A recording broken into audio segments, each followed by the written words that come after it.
Hello, everyone. Welcome to Indigo Bay Bloor. Tonight, we are very pleased to present Brian Goldman. Brian is an emergency medicine physician here at Mount Sinai Hospital, right in Toronto. He's an author of 4 books, a radio host, a presenter, also an avid podcaster as well. So please welcome Brian Goldman, who is here talking about the power of teamwork. Thank you, Chris. Can everybody hear me? And, I am a physician, so an ounce of prevention is definitely worth a pound of cure. So that's actually a good call. Anyway, thank you for showing up. I hope we're going to have fun in the next little while. I'm going to ask you a question. Do you work on a team, or do you work in a group of individuals? And do you even know the difference between the two? If you work on a group instead of a team, you probably favor individual success over team success. You probably don't know what the team's goals are. You probably had no opportunity to play a role in developing those team goals. When you're in trouble, nobody helps you, and if you have the opportunity to help somebody else, well, like everybody else on the team, you probably scatter and go home. Whoever the leader is of your group, they're generally not interested in your opinion. And if you offer a suggestion, and if you say that the big plan that they're developing isn't going to work, in my world, in medicine, that the patient might not do so well with the medication I'm about to prescribe, I might not be interested in hearing the answer. So that's the group of individuals. And the thing about teamwork is that we talk a lot about teamwork. The buzzword teamwork, teamwork makes the dream work. But a lot of us really don't know how to do it in practice. Now consider the opposite, what a team is really like. If you work on a team, you know what the team goals are because you probably had a chance to develop them, whether it's working in a school where you care about each child and you treat each student as a project of the entire school. So the team goal is to prepare them to move on to the next school, to move on to university if that's what they're going to be doing. You get help when you need it. You offer help when it's needed by somebody else. Your observations and experiences are valued and wanted and appreciated, and when you suggest that the big plan that everybody's developing, whether it's a volunteer activity or a new project for your company, that there's a fly in the ointment and that maybe it's not going to work, people are listening to you, and they change the plan after they've aired out your concerns with everybody in the group. So I want you to reflect on that and decide, whatever you do you work on a team or do you work in a group of individuals? Let me ask you another question.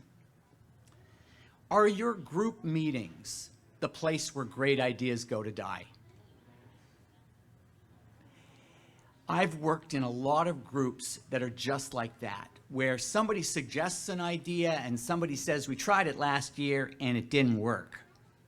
Or, in my world of medicine, I can cite 5 papers that tell you why that idea just won't work. Or, why is it that the best ideas, the biggest, the boldest ideas come from the people with the least seniority in this group? Why don't you come back with that idea when you've got about 5 or 10 or 15 years under your belt? So we have a way, kind of a sophisticated way of batting away ideas that might in fact be good for the team if you actually had a team. When I started working in the emergency department a long time ago, and you know that we're in the middle of a crisis right now in emergency medicine, and I can tell you that one of the reasons for that is that we're not working as teams. We tend to work as solo acts, as individuals. And I can tell you that I was a solo act when I started working in the emergency department, and I thought my job back when I started in the 80s was to know everything, and when a patient came in with a problem, to bark out all the answers and order nurses and other healthcare professionals around, and that was my job. More recently, I've discovered, to my delight, that I work on a team, and that team might consist of a medical student, a resident, a nurse, physician assistant, nurse practitioners, respiratory therapists, occupational therapists, social workers, and others as needed. I can tell you that teamwork makes medicine better. And you may have heard in the news lately, especially at this point in COVID, that there's a lot of burnout, a lot of talk about burnout among nurses on the front lines and physicians and respiratory therapists and others. Well, teamwork helps prevent burnout and stress. As I talk about in the book, teamwork saves lives in the emergency department. It saves lives in the operating room and in the intensive care unit. And that's not just true of medicine. It's also true that teamwork helps to prevent disasters on airplanes, which used to be very common until the 70s and 80s when they developed a teamwork model. Nuclear power plants, oil tankers, any critical industry where it's complicated and hard to do by yourself, teamwork helps to reduce stress and helps to make everything safer. As an emergency physician, I know that medicine has become more complicated than it used to be, and that's a big part of the reason why we have teamwork these days. I can't know everything about every patient. I can't know everything about their history. I can't know everything about every new medication, every research trial showing that a new treatment might work, every operation, every complication of every operation. It gets harder and harder each year to keep up with the medical facts, and my patients come in with 7 or 8 different diagnoses, some of which I've barely heard of and don't know much about. They may be on 15 or even 20 different medications. So if I'm going to try to treat them by myself, I'm in trouble and my patient's in trouble. When we meet as a team, something magical happens. I find that I think better. I find that I don't have to possess every fact, and it reduces the cognitive load, which reduces my stress. Somebody on the team will prompt me. Somebody on the team will know things that I don't know. Maybe they were at a lecture a couple of weeks ago that provided a little bit of information on the latest treatment, something that maybe I didn't attend and hadn't heard of. The diagnosis that we make as a team, studies show, is more accurate and comes with less effort than when I have to do it by myself. The treatment I prescribe works better because it has, not only have I discussed it, I've discussed it with the team. And the treatment's more likely to be followed by the patient, especially if you include the patient and their family in the decision making. And they really need to be an important part of the team because they are. So far I've been talking about healthcare. The book is not just about teamwork at the hospital. The Power of Teamwork has a message for people who work in an office, a call center, an advertising agency, a car repair shop, a volunteer project, or a personal crisis at home with a friend or a family member. Whatever you do, the more complicated it is, teamwork makes it go better because a team makes complex projects easier to plan and easier to do. And I know that from personal experience quite recently. You could argue, in fact, that anything you want to do that is complex demands a team. As I've said, I found that to be true in healthcare. In the emergency department, I have to juggle the needs of 10 or 15 patients at one time. You, I'm sure, have to juggle different responsibilities, whether it's at work or at home. But how do we begin to make that how do we begin to make that journey from me to we? And what do we do to make that happen? Well, if you want to know how to build a team so that they can juggle several things at once, who better to ask than a couple of professional jugglers? This is Madam Buskerfly on the left and Circus Jonathan. Hi there. In the beginning, our two jugglers, Madam Buskerfly and Circus Jonathan, may look like a team, but they're actually two individuals who are juggling separately. Let's see what happens when they decide to team up as a duo. Now, you may not know this, but the smallest team is a duo. Psychologists, the people who study behavior and love big fancy jargon terms, call a two-person team a dyad. They call themselves a duo. So let's see what they have to do to get into sync with one another. The first thing they have to do is build a team. And that is to figure out the talent that they have, the experience that they have, and their preferences. Now, they can't just start juggling together because they have to get to know one another. They encounter challenges that make them drop pins and sometimes even smack one another accidentally, of course. Leadership is critical to forming a solid team of jugglers. And so is followership. They flipped a coin, and Madame Buskerfly is the leader of this duo, and Circus Jonathan is the follower. Now, a good leader figures out everyone's superpower, what they do really well, and positions themselves to do what they do best. A follower points out challenges and even problems with the plan, and the leader listens. That way, two-way, they do that, and what facilitates that is two-way communication. And we're going to get a little demonstration of that right now. Good teammates talk to one another constantly. In the case of jugglers, they use words like up and down. They use the word hup. They communicate with hand signals. That's how jugglers do it. But the point is that whatever you do, every good team needs two-way communication. So now they're talking to each other, and they're really starting to work as a team. They're putting effort into getting into sync with one another.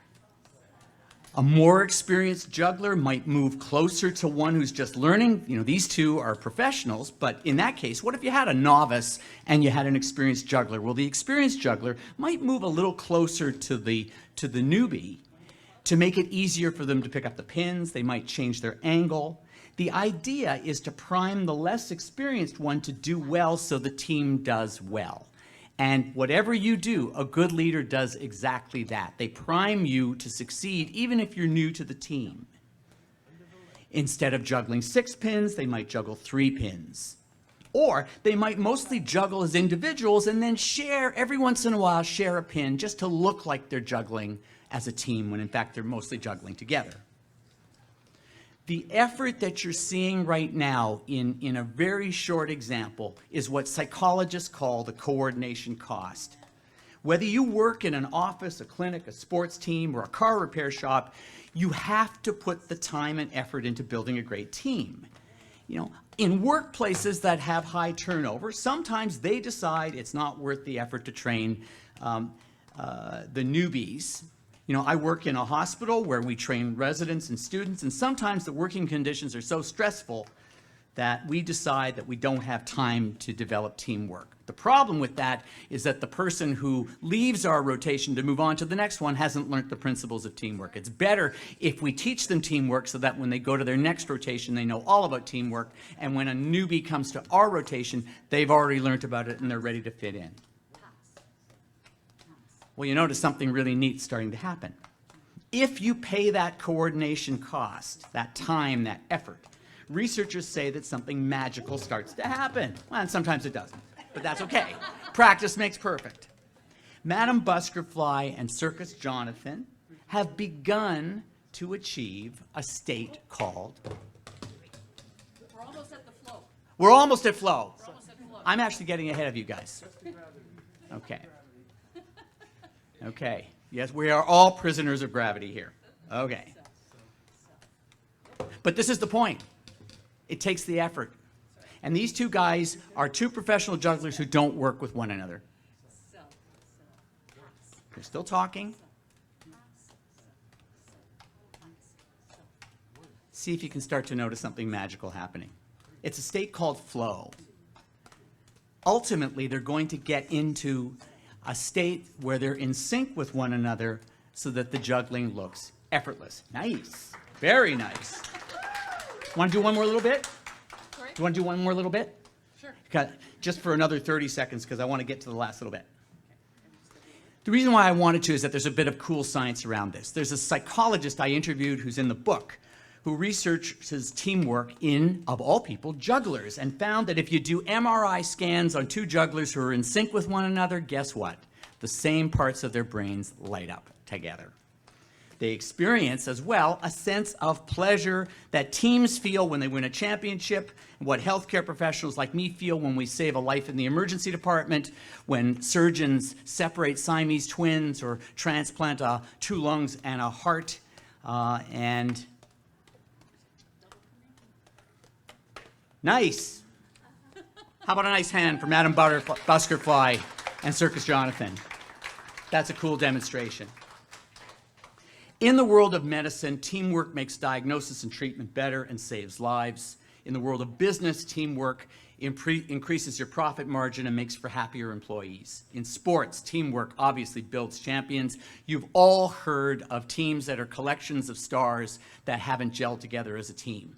In fact, one of them might even be playing in this city as we speak. Teamwork makes for a more cohesive and effective military.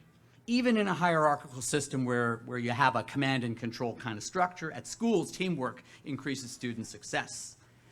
If you're one of the hundreds of thousands of Canadians who are increasingly providing care for loved ones at home, friends, or family members, you're discovering that if that person has dementia and other chronic diseases, that teamwork is essential to meeting those needs while trying to live your own life. To build more teamwork in whatever we do, the first step is to recognize that you want and need more teamwork at home or wherever you spend most of your time. Could be a volunteer activity, could be at work. The power of teamwork helps you recognize if you work on a team or a group of individuals. It tells you step by step how to encourage teamwork and even how to be a great team leader or a great team follower.